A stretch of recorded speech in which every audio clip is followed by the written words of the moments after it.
This is how I get my victory. This is how I get my victory. This is how I get my victory. This is how. This is how I get my victory. This is how I get my victory. This is how I get my victory. This is how. This is how I get my victory. This is how I get my victory. This is how I get my victory.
This is how I fight my battles. This is how I fight my battles. This is how. This is how I fight my battles. This is how I fight my battles. This is how I fight my battles. This is how. I told God, He wanted me to testify this morning. I said, I won't do it unless she does this part of this song. You don't argue with God. He's going to force you to do what you don't want to do sometimes. Friday was the beginning of me feeling like I was surrounded by everything but God. I told Pastor more than one time, I feel like I'm wearing a t-shirt or a sign that says, kick her, stomp her, push her, shove her, she can't kiss turkey.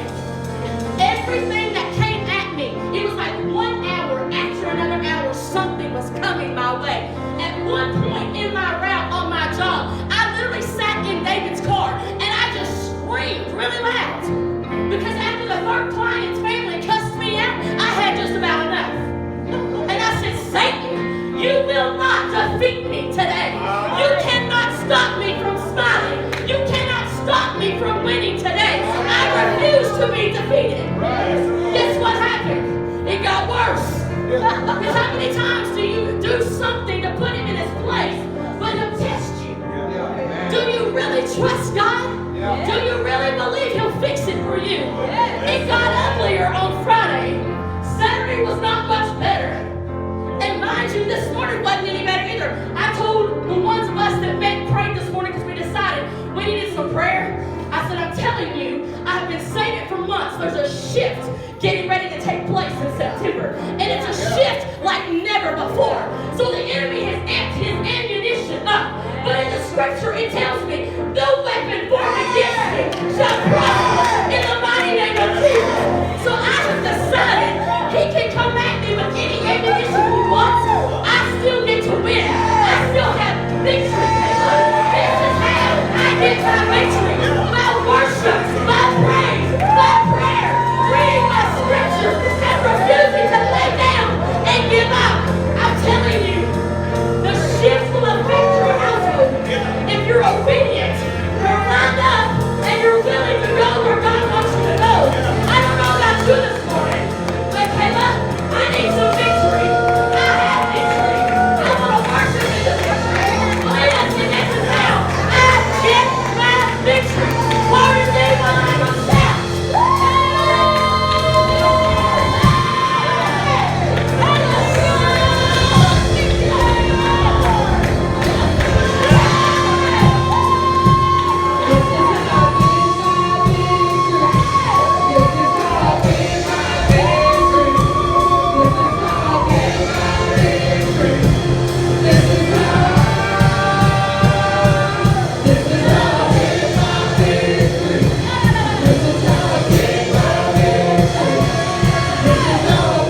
something was hitting her, and by default it hit me too. And that's what happens when you're one.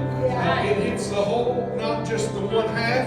And it got both of us, and it seemed like things just weren't working the way we needed them to work sometimes. And I was stressed at work, and there were things that didn't have enough staff, and I was having to run around, and I was in a van the other day running about 70 miles, delivering about 36 meals all over the eastern part of Davis County. And I was excited to do my part and be out of the office and to get away from people for a little bit. And I've got the radio set in that van on K-Love, and all of a sudden this song came on. And I about swerved, and I hope my boss doesn't watch this, but I swerved on those county roads, and I had to pull over at one point just to have a praise break because I was listening to the words. You see, it's not about the beat, it's not about the music, it's not about whether it's modern or old-fashioned. It's about the wording and what you're worshiping when the wording is going on. So when it's in Pentecostal fire, it's stirring something new. How many Pentecostal people need to be stirred up? Also to stir up the gift that has been placed inside of you by the laying on of hands. We need to be stirred up again to get to the point that we no longer just look to come and sit or to sit around and wait on God to do something. Can I tell you, the church has sat long enough that God is moving without us. Hey, Pentecostal fire stirring something new, but then he goes on to say, resurrection power flows in my veins too, because I was dead in my sins. But today I'm alive and well, not because of some perchance happening, but because His blood has been applied to my life, and the dead bones from the ground have come back to life.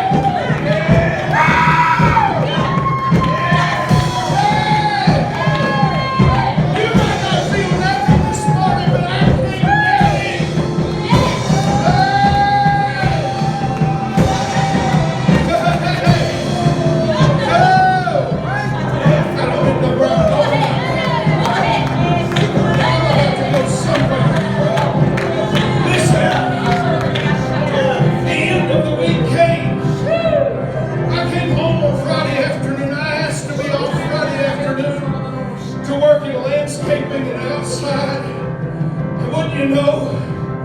About the time I decided, well, I might not get out of here. It might not happen. A thunderstorm came.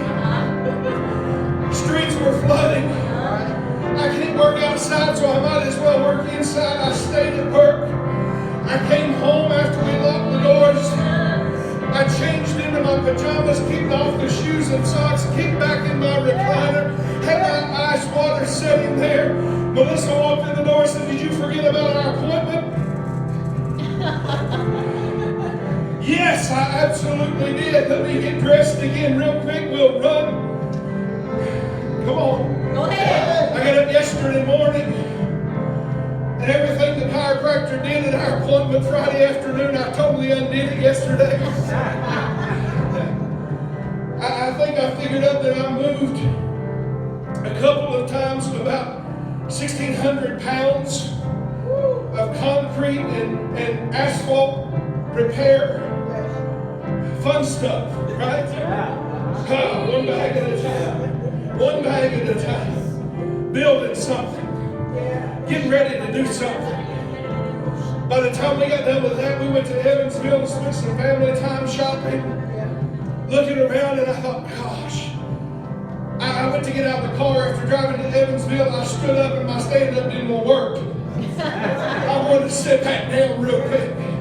My back hurt, my legs hurt, my knees hurt. You know, some of you are old enough to know what that's like. And then we walked into church this morning. And every piece of technology I've touched today has failed in some way.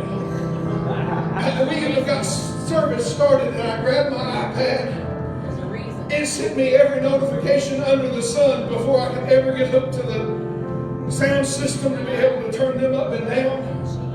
And I thought, you know what? You can't win this. Right. You can't win this. Right. Because there's something inside of me that's stirred up. Oh, y'all didn't get that. Go ahead. I didn't come to church to see how pretty you look. I didn't come to church to see if you were smiling. Go ahead. I didn't come to see who was here and who Right. wasn't.